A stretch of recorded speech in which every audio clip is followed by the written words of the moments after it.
Welcome back. I'm Natural News, and today we're taking a journey through the pages of a book that pulls back the curtain on one of the most tumultuous periods in recent financial history. It takes a pillage, behind the bailouts, bonuses, and backroom deals from Washington to Wall Street by Nomi Prins. This isn't just a book about numbers and economic theories. It's a gripping account of power, greed, and the human cost of a system gone awry. Let's set the scene. It's 2008, and we're in the midst of what we know as the Great Recession. Prins calls this period the Second Great Bank Depression. It's a period marked by economic chaos, loss, and global financial destruction, all manufactured by the very people who were supposed to be safeguarding our financial system. But this wasn't some unavoidable natural disaster.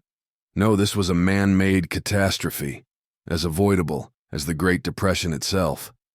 If those in power, the White House, Congress, the Federal Reserve, the Treasury Department, and regulatory agencies had done their jobs, if they had exposed the murky practices of Wall Street before they blew up in our faces, if they had contained the reckless trading and borrowing, or if they had made financial firms smaller and more transparent, the crash could have been avoided, or at least less severe.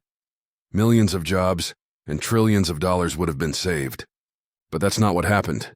Instead, we witnessed a deluge of money pouring from Washington into the banks, a tacit approval of a backward culture based on crazy compensation, counterproductive competition, and loosely regulated practices. And who was behind this?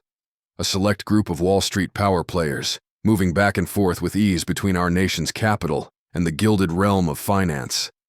If it seems like the culture of Goldman Sachs pervades the halls of Washington, that's because it does.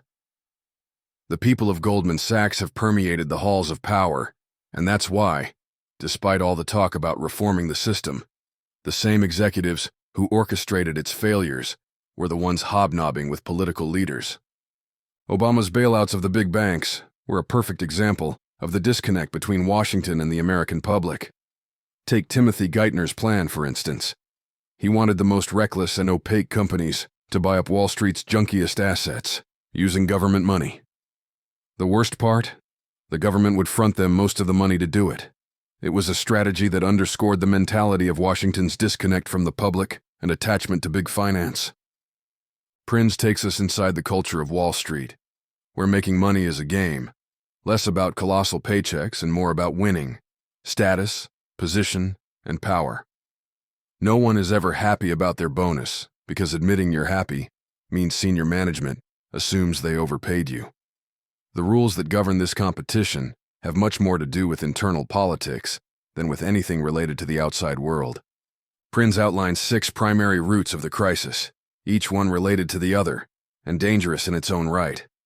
Risky loans, complex securities, excessive borrowing, greed and positioning, deregulation, and the repeal of the Glass-Steagall Act. These factors, combined with the housing boom and the rise of complex financial instruments like CDOs, set the stage for disaster. The bailouts were not just about saving the banks, they were about saving the system that allowed those banks to thrive. The government's actions, from the TARP program to the Fed's secretive lending facilities, were designed to prop up the very institutions that had caused the crisis. And while the banks were getting bailed out, their bad loans continued to increase, and the economy continued to suffer. The cost of the bailouts was staggering.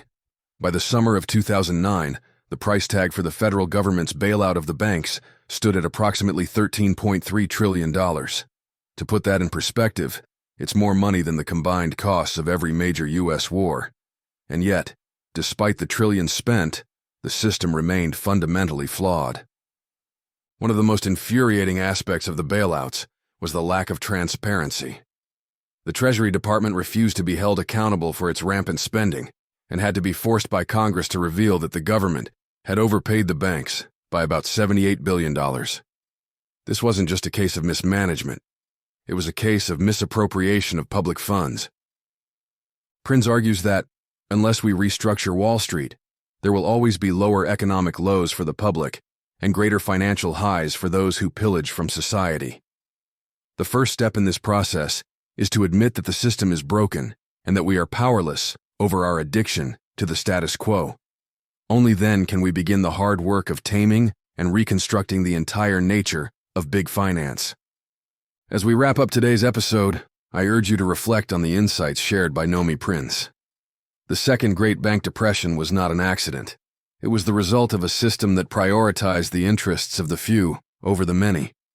But it doesn't have to be this way. We have the power to demand change, to push for a financial system that serves the public interest, not just the interests of the powerful and well-connected. Thank you for joining me on this journey through the pages of It Takes a Pillage.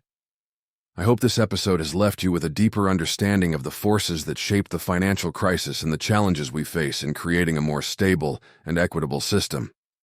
Don't forget to subscribe, share, and leave a review. Until next time, I'm Natural News, telling you to stay informed and keep questioning the status quo. This has been a Books Alive video from Natural News on the book It Takes a Pillage, Behind the Bailouts, Bonuses and Backroom Deals from Washington to Wall Street by Nomi Prins. Visit BrightLearn.com for more fascinating videos like this one, and visit naturalnews.com for full editorial coverage and breaking news on critical stories that keep you informed and aware of what's really going on.